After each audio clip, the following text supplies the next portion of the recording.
এজন্য রাসূল করিম সাল্লাল্লাহু আলাইহি সাল্লাম তিনি বলেছিলেন, তারাকতু ফীকুম আমরাইনি লাম তাদিল্লু মা তামাসসাকতুম বিহিমা কিতাবাল্লাহি ওয়া সুন্নাত রাসূলিহি।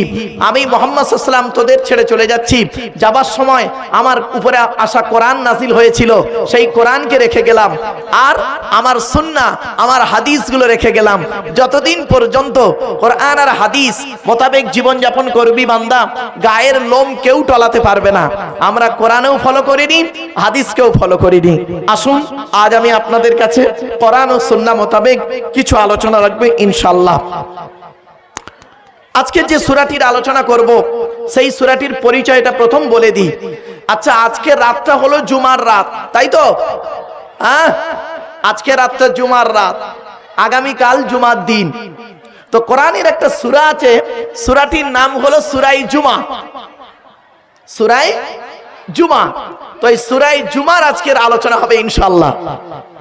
আপনারা শুনতে রাজি আছেন ইনশাআল্লাহ? কোরআনের আলোচনা শুনে নিন। কোরআন থেকে একটা অক্ষর পড়লে আল্লাহর নবী বলেছেন, মান ক্বারাআল কুরআনা হারফান ফালাহু আশরু হাসানা।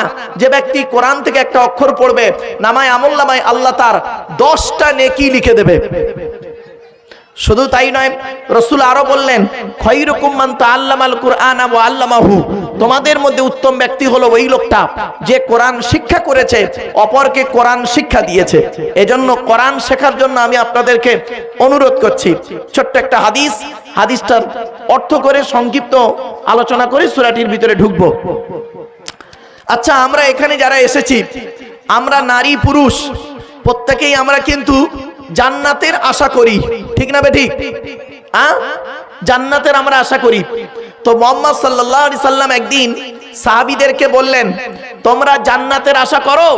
সাহাবীরা বললেন, হে নবী, আমরা তো জান্নাতের আশা করি। তখন নবীজি বললেন, জান্নাত কার আশা করে? আমরা তো জান্নাতের আশা করি, জান্নাত কার আশা করে? মা বোনেরা শুনে নিন। আল্লাহ রাসূল বললেন, ইন্নাল জান্নাতা তাশতাকু ইলা খামসাতি নাফার। জান্নাত 5 শ্রেণীর মানুষের জন্য আশা করে। 1 নাম্বার কে? তালিয়াল কোরআন, প্রত্যহ কোরআন তেলাওয়াতকারী মানুষের জন্য জান্নাত আশা করে। এজন্য কোরআন তেলাওয়াত করার জন্য অনুরোধ করে যাচ্ছি আপনাদেরকে। যারা কোরআন শিখতে পারেননি এখনো সুযোগ আছে। প্রতিদিন যদি 30 মিনিট করে এলাকার আলেম উলামাদের কাছে বসে, ইমাম সাহেবদের কাছে বসে 30 মিনিট করে একটু পড়েন, শেখার জন্য চেষ্টা করেন, 2 মাসের মধ্যে কোরআন পড়া হয়ে যাবে। আমার ধারণা ঠিক হতে পারে, ভুল হতে পারে, কেউ রেগে যাবেন না।